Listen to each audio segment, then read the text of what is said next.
Happy Blessing Set Night. Selamat hari Sabtu yang diberkati. Bapak kita pasti baik banget sepanjang hari buat kita. Amin. Bapak kita selalu kasih yang fresh buat kita, enggak yang biasa-biasa. Saat ini saya sangat diberkati dari Ayub 39. Ada sesuatu yang fresh yang Tuhan bukakan. Dari ayat 4 sampai 7. Maaf, saya baca aja biar lebih jelasnya ya. Ayat 4. Apakah engkau mengetahui waktunya kambing gunung beranak, atau mengamat-amati rusa waktu sakit beranak? Dapatkah engkau menghitung berapa lamanya sampai genap bulannya dan mengetahui waktunya beranak? Dengan membungkukkan diri, mereka melahirkan anak-anaknya dan mengeluarkan isi kandungannya. Anak-anaknya menjadi kuat dan besar di padang. Mereka pergi dan tidak kembali lagi kepada induknya. Di sini diceritakan tentang kambing gunung atau ternyata rusa, arti lainnya juga. Jadi di sini sifat kambing gunung beranak, terus kesakitan saat melahirkan sampai membungkuk. Jadi hampir sama juga seperti manusia, melahirkan anak, kesakitan saat melahirkan. Terus sedikit secara dari Google, kambing gunung itu adalah hewan mamalia yang berkuku. Dia itu mencengkram batu karang. Berarti bisa dibilang karakter kambing gunung ini adalah kuat. Jadi kalau dimisalkan ke manusia ya, walaupun mengalami kesakitan saat melahirkan, tapi punya karakter yang kuat juga seperti kambing gunung. Terus kambing gunung ini sejenis rusa juga ternyata.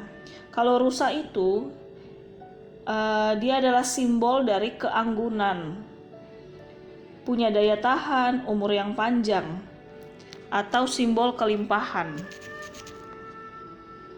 Jadi ibarat Tuhan itu adil.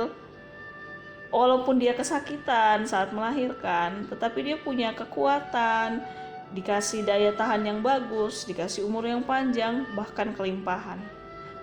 Bukankah itu seperti sama manusia juga? Ada proses yang gak enak yang harus dilewati manusia, salah satunya seperti melahirkan atau dalam menghadapi proses pasti awalnya gak enak, tapi di balik itu Tuhan kasih anugerah, ada kekuatan, ada kelimpahan, ada umur panjang, kuat, asal di dalam Tuhan. Kalau enggak ya kebalikannya yang kejadian.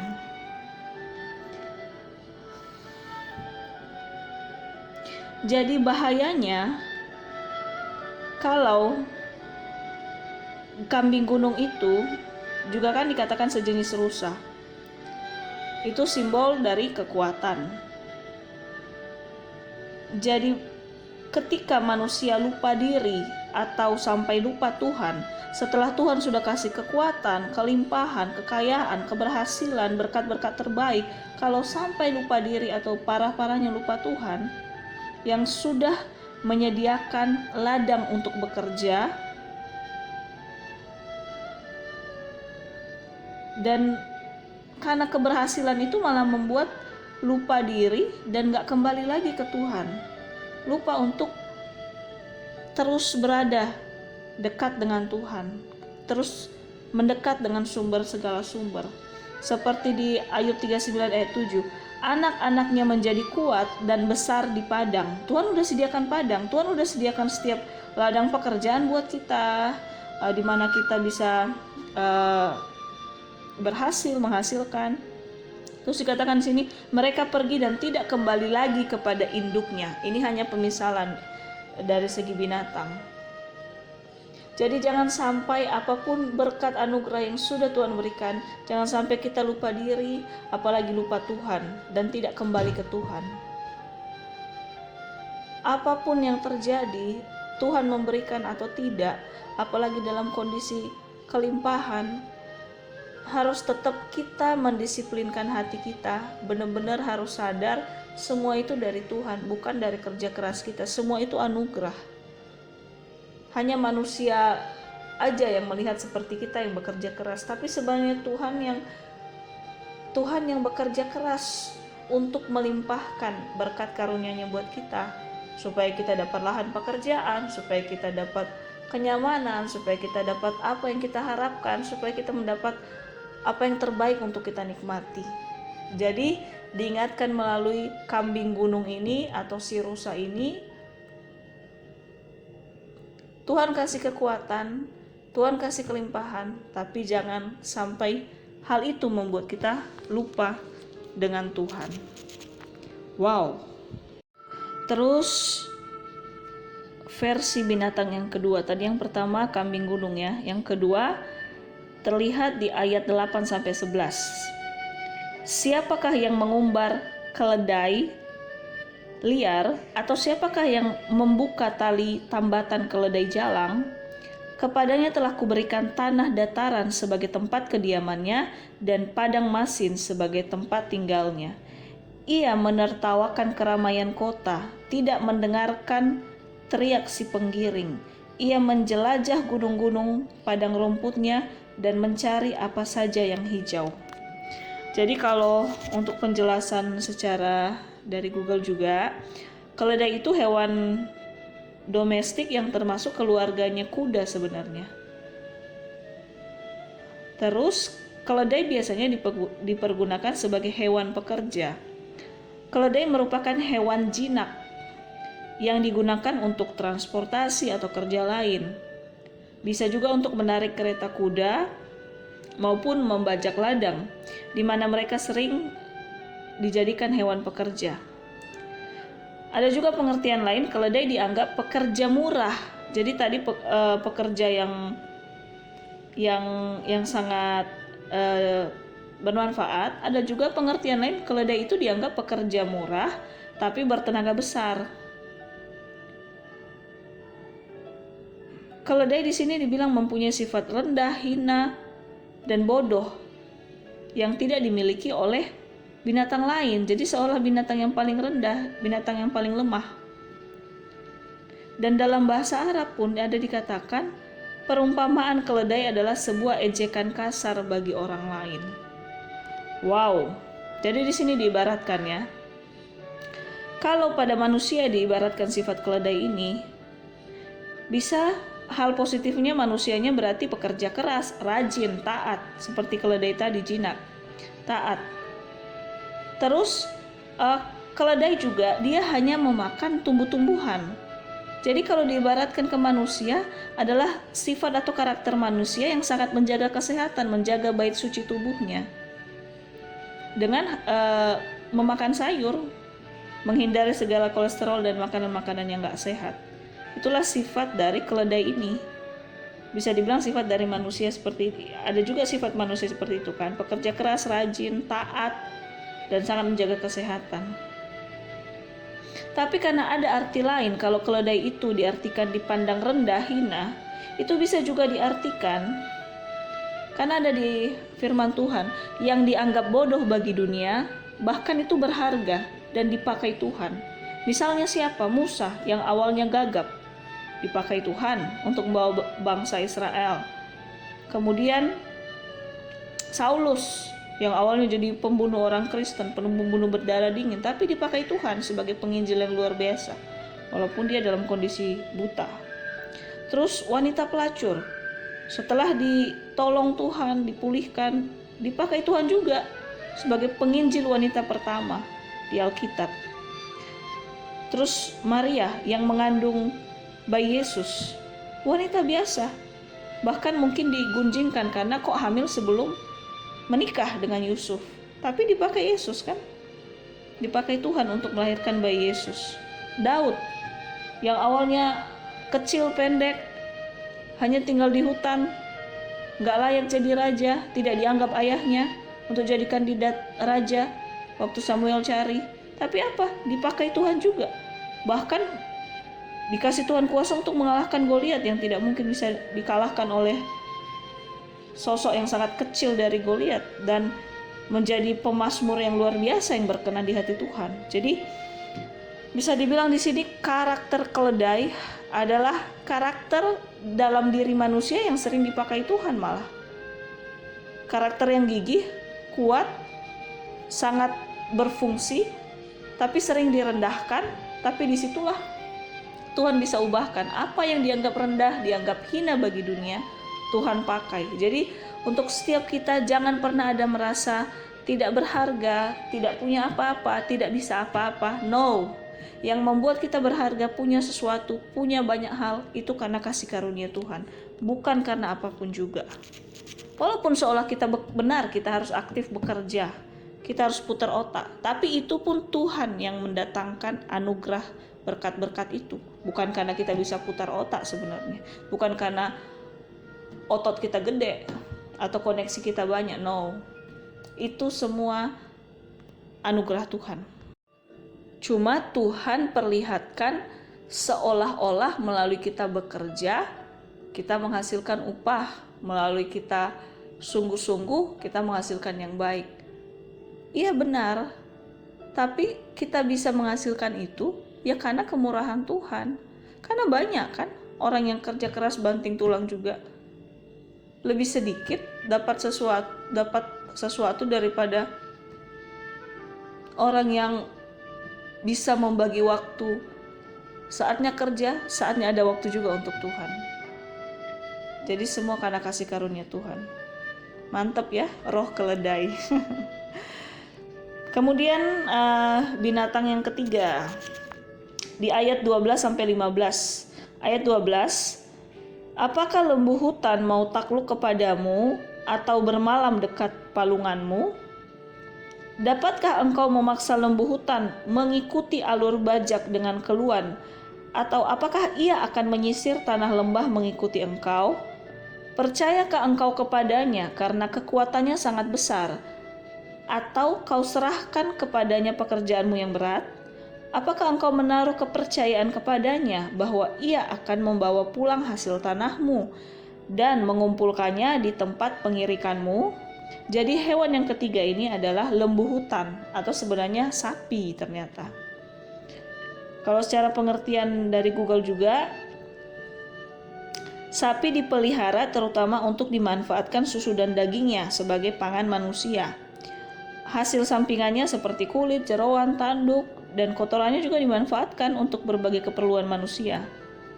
Di sejumlah tempat, sapi juga dipakai sebagai penggerak alat transportasi, pengolahan lahan tanam atau bajak, dan alat industri lain. Jadi karena banyak kegunaannya, sapi ini menjadi bagian dari kebudayaan manusia, sangat diperlukan, dibutuhkan. Sapi ini kan hewan ternak. Sapi yang telah dikebiri dan digunakan untuk membajak sawah itu dinamakan lembu. Jadi lembu itu termasuk sapi, tapi dikatakan lembu kalau sapinya udah dikebiri dan difungsikan lebih fokus untuk membajak sawah. Jadi di sini kalau diibaratkan, jika lembu diibaratkan manusia, jadi karakter lembu ini kan kuat bekerja. Jadi manusia yang kuat bekerja, bermanfaat, bisa dipercaya, penuh tanggung jawab. Bahkan kalau secara rohani, karakter lembu ini adalah karakter manusia yang sangat sadar untuk membawa kembali persepuluhan kepada Tuhan. Dia sangat menjaga kepercayaan yang Tuhan berikan. Tuhan berikan 100% upah, 10% dari upah yang Tuhan anugerahkan, walaupun melalui pekerjaannya di dunia, 10% itu dia bawa kembali. Jadi kerja keras, gigih, tapi menjaga kepercayaan yang Tuhan berikan. Tapi yang menjadi sesuatu yang sangat hati-hati juga, jangan sampai karena Tuhan udah kasih kepercayaan penuh, jangan sampai manusia menyalahgunakan kepercayaan atau berkat yang Tuhan berikan. Jadi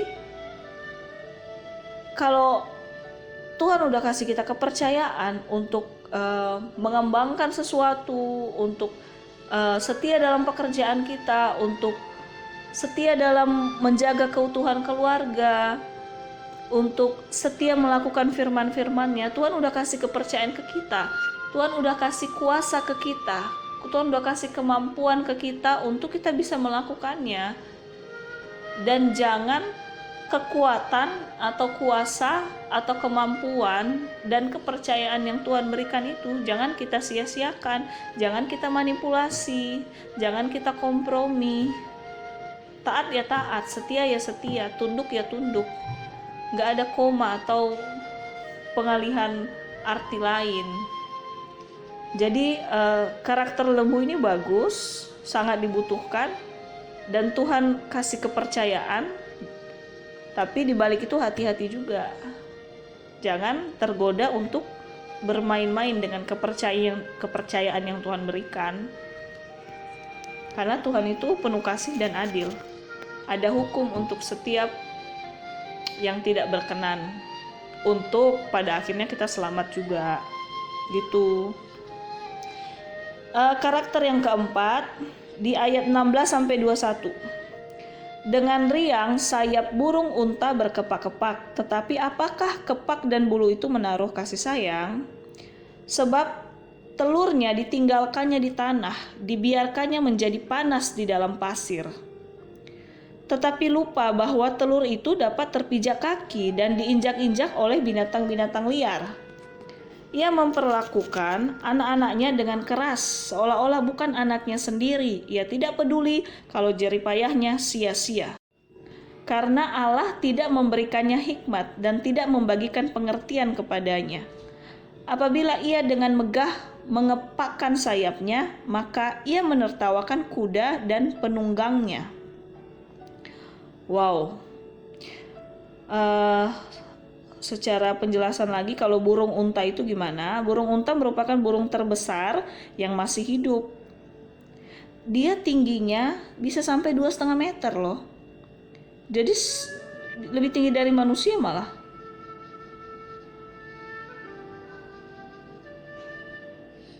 Jadi biasanya burung unta ini digunakan untuk menunggang manusia.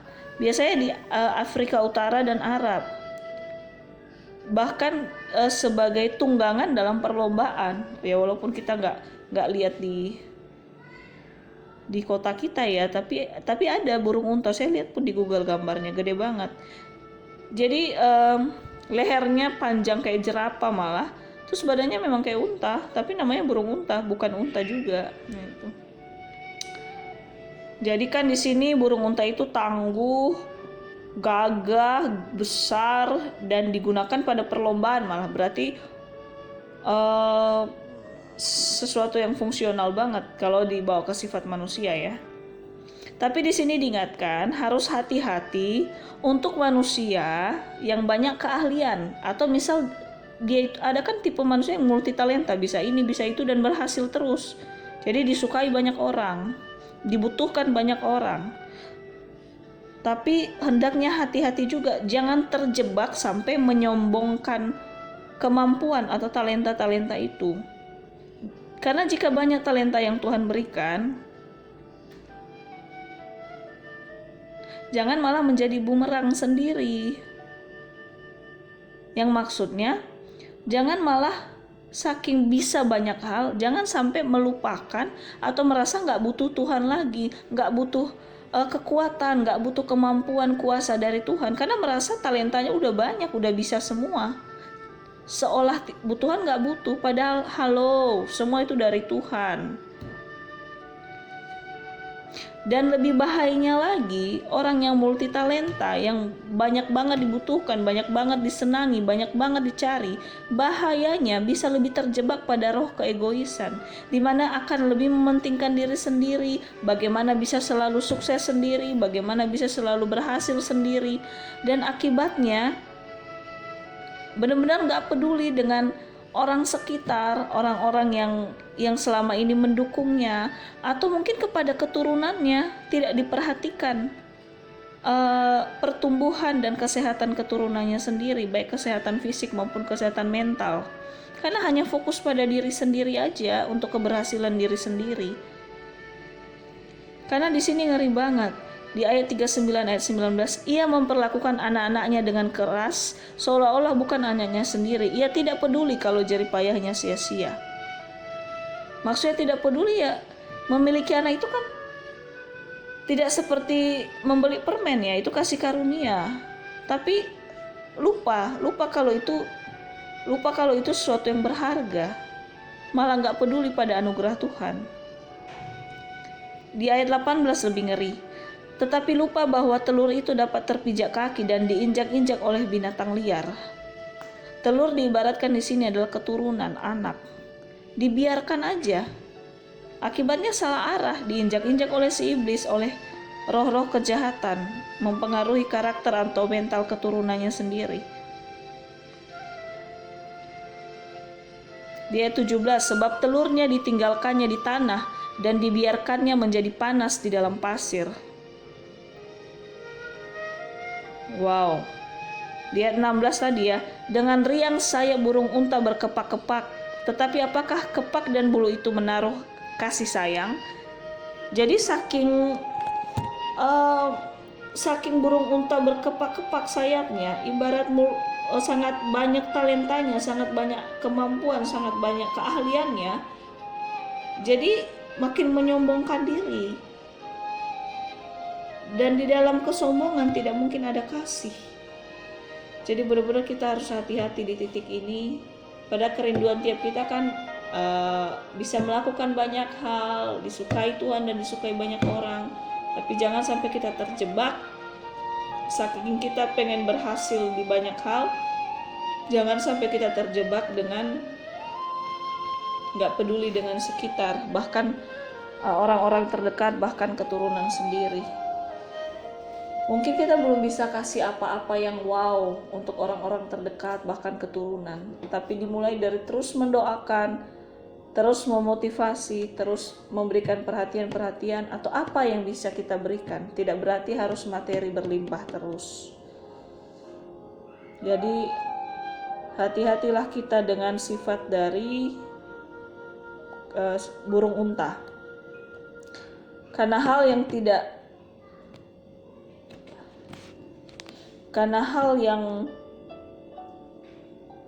tidak peduli di luar dari dirinya, ya itu dibenci oleh Tuhan. Jangan sampai kita menjadi anak yang dibenci oleh Tuhan. Ini adalah teguran dan mengingatkan kita selalu. Amin. Kemudian karakter yang kelima. Karakter dari binatang yang kelima ada di Ayub 22 ayat 28. 22 sampai 28 maksudnya.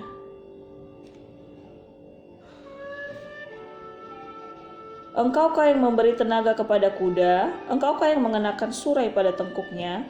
Engkaukah yang membuat dia melompat seperti belalang? Ringkiknya yang dahsyat mengerikan. Ia menggaruk tanah lembah dengan gembira. Dengan kekuatan ia maju menghadapi senjata.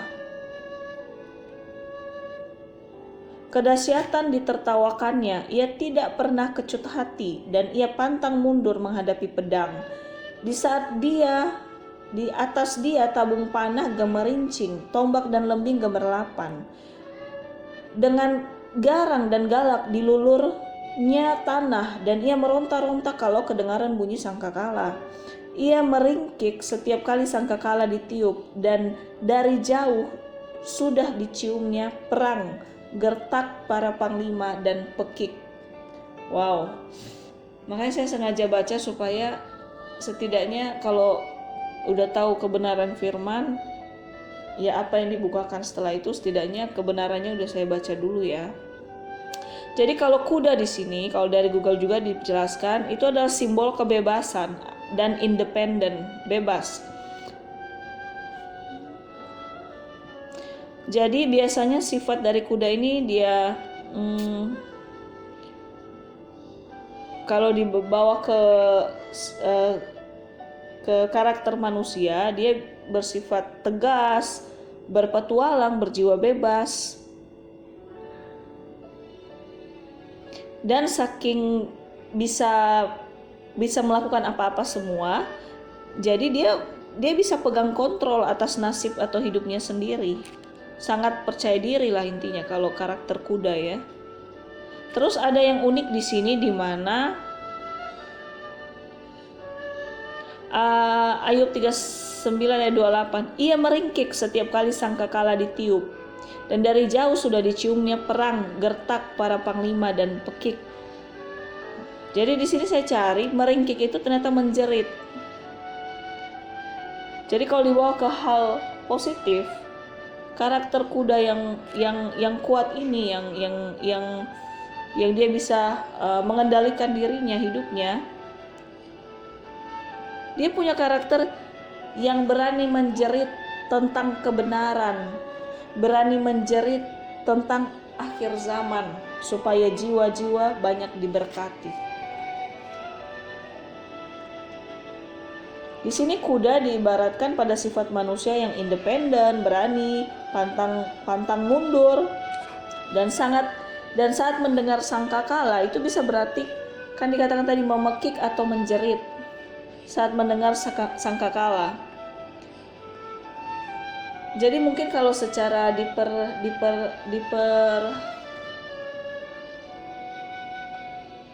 simpelnya mungkin tadi agak berat lah ya, yang tentang menyuarakan akhir zaman.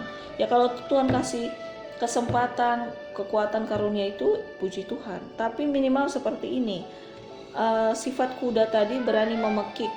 Kalau dari manusianya berani, selain independen tadi, selain pantang menyerah, berani menjerit, bisa dikatakan berani menyuarakan tentang kebenaran Tuhan, tentang kebaikan Tuhan, tentang kasih karunia Tuhan, baik secara langsung maupun melalui sikap hidup sehari-hari.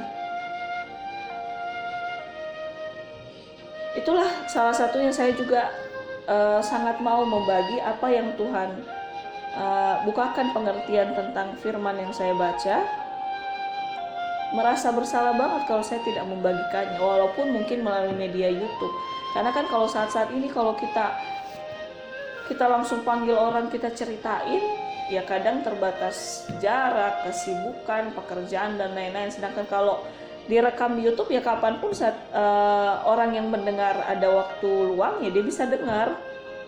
Dan apa yang saya ceritakan ini ya yang saya dapat ketika saya baca firman. Jadi ya saya harus bagi, karena kebenaran atau pembukaan tentang firman itu miliknya Tuhan, yang harus dimiliki oleh banyak orang. Ya tapi tergantung tiap orang yang mendengar ya, mau mendengar atau tidak silahkan. Cuma ya itulah salah satu yang saya buat sebagai ucapan syukur, Tuhan udah bukakan kebenarannya. Jadi menyuarakan tentang Tuhan ya bisa melalui media sosial juga, atau bisa melalui ngomong langsung, atau minimal melalui sikap hidup sehari-hari. Kita harus menjaga, walaupun memang secara daging gak mudah ya, dengan kita terus mendekat ke Tuhan, dengan kita terus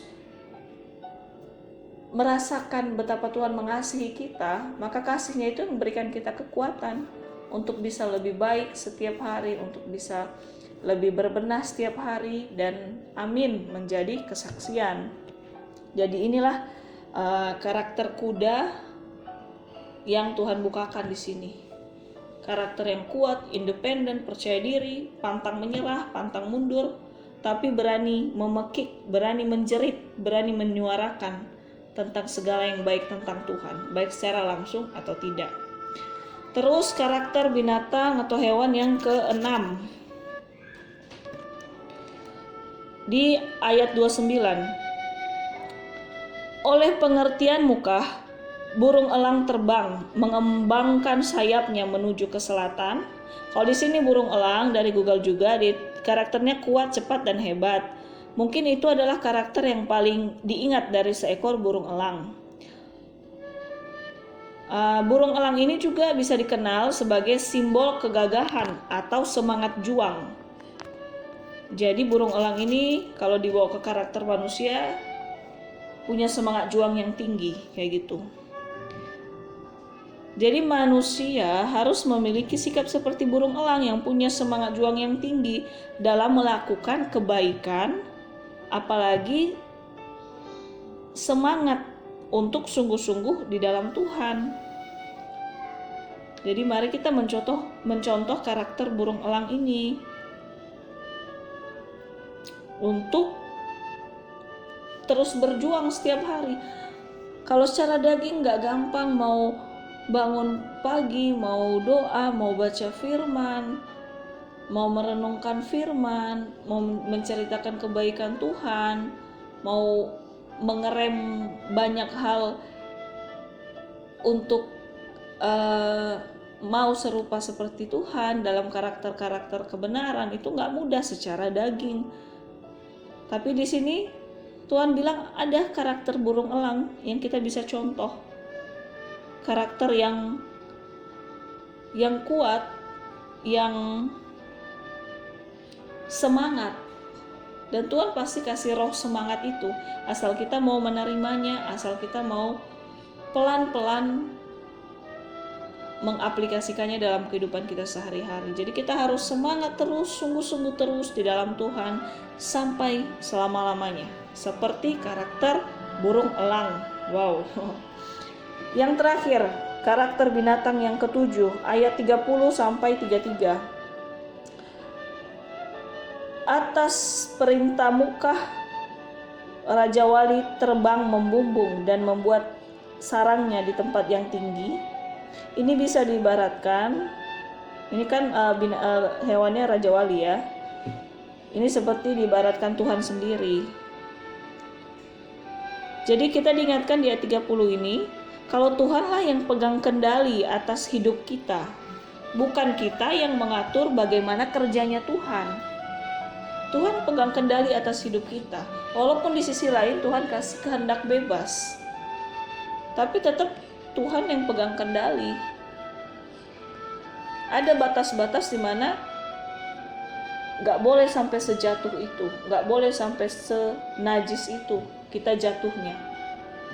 Tuhan yang pegang kendali, dan kita juga gak bisa memaksakan kehendak kita supaya Tuhan lakukan, karena yang paling tahu yang terbaik ya Tuhan. Jadi diingatkan di ayat 30. Terus di ayat 31, ia diam dan bersarang di bukit batu, di puncak bukit batu dan di gunung yang sulit didatangi. Di sini dibukakan, kita tidak dapat menyelami pekerjaan Tuhan. Bahkan kita tidak dapat menghampiri tahta Tuhan tanpa kekudusan, atau karena dibenarkan oleh Bapa melalui darah Yesus Kristus. Karena Tuhan memang selalu ada di tempat tertinggi, dan kita nggak bisa menyamai itu. Tapi karena kasih-Nya, melalui pengorbanan anaknya Tuhan Yesus, kita dilayakkan menghampiri Bapa kita yang baik. Jadi kita nggak usah takut. Wah, aku manusia biasa, aku nggak punya apa-apa, aku nggak punya keahlian apa-apa, aku keluargaku biasa-biasa aja, aku lulusan biasa-biasa aja, nggak lulus malah mungkin, atau aku masih belum kerja, atau apapun itu. Please, jangan pernah takut mendekat sama Tuhan. Jangan pernah takut bersandar atau memeluk Bapa dalam hidup kita, karena Dia menerima kita apa adanya. Kita memang nggak mungkin selevel kekudusannya dengan Tuhan, enggak. Tapi karena kasih-Nya, Dia mau membawa kita mendekat kepadanya. Tapi dengan halus, tidak memaksa. Karena Roh Kudus lembut, Dia tidak akan memaksa, tapi Dia sangat menunggu kita terus mendekat sama Dia. Terus di ayat 32,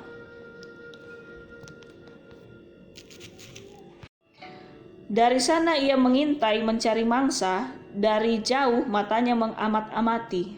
Jadi di sini dibukakan, dalam hidup ini kita nggak sendiri, Tuhan selalu mengamati kita. Jadi mari kita selalu menjaga hidup kita, sungguh-sungguh benar takut akan Tuhan, sungguh-sungguh mau tidak membuat hati Tuhan sedih, karena Tuhan selalu melihat. Tuhan selalu melihat, memantau kita, walaupun seolah-olah tidak ada orang di sekitar kita dan seolah-olah kita sendiri. Bukan berarti kita bisa melakukan apapun seenak kita. Tuhan selalu ada, cuma kita aja nggak bisa lihat secara jasmani. Jadi Tuhan selalu ada dalam kondisi apapun. Jadi marilah kita menjaga hidup kita, bukan karena takut dihukum, no, tapi karena kita mengucap syukur setiap hari. Makanya kita mau menjaga hidup kita dengan kekuatan dari Bapa kita yang baik melalui kita terus mendekat kepadanya. Pasti ada kekuatan yang baru setiap hari. Toh untuk kebaikan kita sendiri. Kasih Tuhan sempurna. Kita baik atau enggak, kasihnya enggak berkurang. Kasih kita yang berkurang malah. Terus ayat 33. Anak-anaknya menghirup darah, dan di mana ada yang tewas, disitulah dia. Wow, walaupun di sini tetap diibaratkan binatang tadi ya, Raja Wali, karena di sini anak-anaknya huruf kecil N-nya. Terus di mana ada yang tewas, disitulah dia. Ini tetap binatang Raja Wali, tapi sifat Raja Wali ini kan sangat diibaratkan di Alkitab kan Tuhan Yesus sendiri kan. Ku kan terbang tinggi bagai Raja Wali, kayak gitu kan. Jadi di sini dibukakan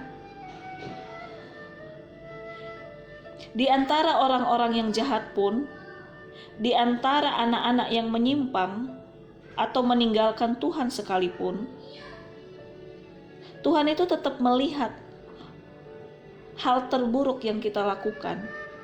Dan dia selalu menunggu kita kembali menuju kehidupan, jangan menuju maut. Makanya diibaratkan tadi anak-anaknya yang menghirup darah, itu serem banget kan. Tapi itu ibaratkan manusia yang melakukan segala hal yang enak secara firman Tuhan, yang gak sesuai dengan firman Tuhan, itu seperti menghirup darah. Bahkan di mana ada yang tewas, ya mungkin ada menerima menuai hukum dari yang dia tabur. Yang menabur sesuatu yang gak baik, ya pasti ada tuaian untuk mendewasakan. Tapi di sini kan ngeri sih, di mana ada yang tewas, disitulah dia. Jadi intinya dalam keadaan apapun, buruk, baik, terpuruk, tidak terpuruk, Tuhan Yesus ada, Tuhan Yesus melihat kita. Mari kita menjaga hidup kita di hari-hari makin akhir zaman ini. Mari kita menjaga hidup kita. Mungkin kalau secara simpel, kalau dari Google, Raja Wali itu di antara berbagai kelebihannya, Raja Wali dinilai memiliki sifat yang peka namun tenang membaca situasi. Raja Wali adalah burung yang memiliki aerodinamika yang sempurna dengan sayap yang lebih besar dari tubuhnya. Raja Wali memiliki kestabilan saat melayang-layang di udara. Ya udahlah ya, sifat Tuhan banget ya. Yang paling stabil siapa sih? Ya Tuhan Yesus lah. Kalau manusia, kalau bukan pertolongan Tuhan, jomplang banget ke dosa, ya enggak sih? Jadi puji Tuhan, sudah dibukakan tentang sifat dari Raja Wali, seperti karakter Tuhan Yesus sendiri. Terus dibukakan sifat dari kuda, terus dibukakan lagi sifat dari burung unta, terus dibukakan lagi sifat dari lembu hutan atau sapi, terus dibukakan lagi sifat dari keledai, terus dibukakan lagi sifat dari kambing gunung atau rusa. Jadi kita bisa milih. Sebenarnya ya ketujuh sifat itu bagus tadi.